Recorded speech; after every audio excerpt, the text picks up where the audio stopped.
joining us, ma'am. Good evening. Hi, good evening. Yes, ma'am. Ano po nangyari? Yung mga electric posts po? Mga natumba yung ating mga post ng kuryente at saka meron kaming namatay na isang matanda, isang bata na daganan ng pader. Kinukuha pa kasalukuyan yung matanda saka yung bata na daganan ng pader. Yes.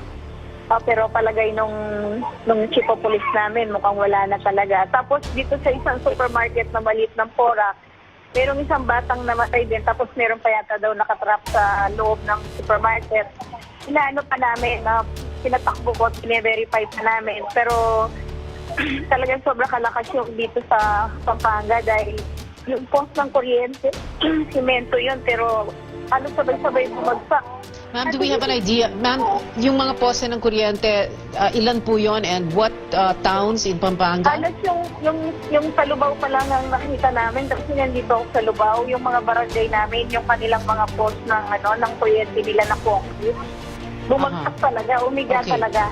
Okay. And then you said, ma'am, dalawa po yung casualties nyo, isang matanda at isang bata sa... Nadaganan ng pader. Nadaganan ng pader. Saan po, ma'am? What town po? What barangay? Santa Cruz, Lubao. Santa Cruz, Lubao. Tapos meron po kayo na-mention, ma'am, na supermarket sa Porac. There are people trapped inside. What supermarket is this? Meron na-trap daw sa loob. Pinapupunta ko yung aking CDR remote, tapos may namatay na daw na bata. Inaano pa namin kung saan sila na-trap. Okay, ma'am. Ano po yung pangalan ng supermarket and what kind of a structure is this? Is this a one-story, two-story? Sorry, hindi ko masyadong nakuha pa yung supermarket. Pero maliit lang siya. Bine-verify pa ngayon yung tao sa loob. Okay. Marami kasi mga dumarating na mga report. So, inaano pa namin.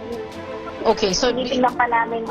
Alright, but you can confirm, ma'am, that there is a supermarket or a grocery...